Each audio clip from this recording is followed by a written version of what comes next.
DOS low GI and low GL glycemic foods help if you have extreme diabetes. It's important to note that while low GI foods are beneficial, they are not a magic bullet for managing diabetes. But they will reduce your cravings and help you lose weight. They will make you feel full for longer. You will be better off with selecting low GI as well as low GL foods. Then again, when you are comparing two foods with their GL value, one food may have a GL value of 100 grams while another may have so-called 1 serving. The word serving size is not a universal measure. For example, if you take ice cream, serving size is maybe 2 tablespoons while for bread it may be 4 slices. Calculating them to a common base is a good idea. Also, how a particular food affects one person may differ from how it affects another. For example, if I ate wholemeal bread my blood sugar goes sky high, but for another person with marginal diabetes that may be okay. Disclaimer: always consult your healthcare professional before making any changes to your medication or lifestyle. Here's how low GI foods can help. Slower blood sugar rise. Low GI foods are broken down and absorbed by the body slower than high GI foods, leading to a more gradual rise in blood sugar levels. This helps prevent blood sugar spikes and maintain better overall blood sugar control. Research suggests that a low GI diet may improve insulin sensitivity. That means, your body's cells become more responsive to insulin. In turn, it will help them take up glucose from the bloodstream more effectively. It's important to note that while low GI foods are beneficial, they are not a magic bullet for managing diabetes. A comprehensive diabetes management plan typically includes meal planning. A registered dietitian can help create a personalized meal plan that incorporates low GI foods but also considers your individual needs and preferences.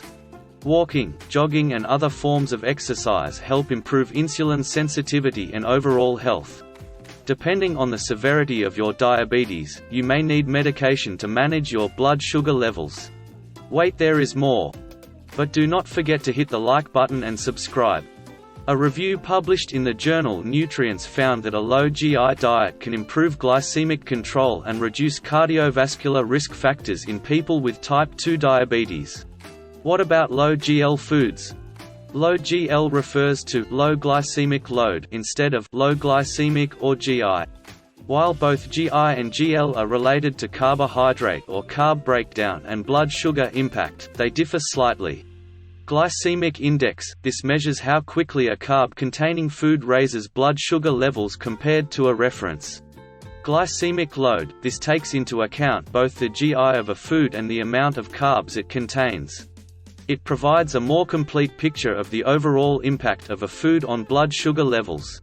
Foods with a high GI but low carb content will have a lower GL than food with a low GI but high carb content. A typical example is watermelon. Even though it has a very high GI value, it has only very few carbs. So, it does not raise my blood sugar substantially. Therefore, focusing on both low GI and low GL foods is optimal for managing diabetes. Here's why. Low GI helps ensure a slower rise in blood sugar. Low GL ensures the total amount of carbs consumed won't significantly raise blood sugar. Examples of low GI and low GL foods: non-starchy vegetables, broccoli, spinach, kale, green beans, cauliflower, chard or Swiss chard, silver beet, and peppers are few which come to my mind. Even though beets and beet greens, radish, and carrots are root vegetables, they do not raise blood sugar much and have a lot of nutrients. I would avoid whole grains altogether, but it all depends on the individual glucose responses. Check your blood sugar rise after them and maybe consider alternatives like legumes, beans, lentils and peas. Some whole grains include things like brown rice, bulgur, quinoa, barley, oats, etc. Check how they affect your blood sugar. Legumes, lentils, chickpeas, black beans, etc. I have lots of videos on legumes on YouTube. If you can't find them, give me a comment, I will help you. Non-sweet fruits, avocados, berries, apples, pears, etc. But portion control is important. Nuts and seeds, almonds, walnuts, chia seeds, flax seeds, etc. Also, portion control is important. Remember, consulting a registered dietitian is important if you can afford it. They should include appropriate meal planning and consider your specific needs and cultural and social preferences. Most of the recommendations include mostly American foods and not foods from other cultures. Consider the fact that most Americans are obese when compared to other countries. Do not forget to click the like button and subscribe. Thanks very much for watching this video. Up above you see a video related to food and diabetes. It will be more helpful to you and your family. Subscribe to my channel. See you in the next video.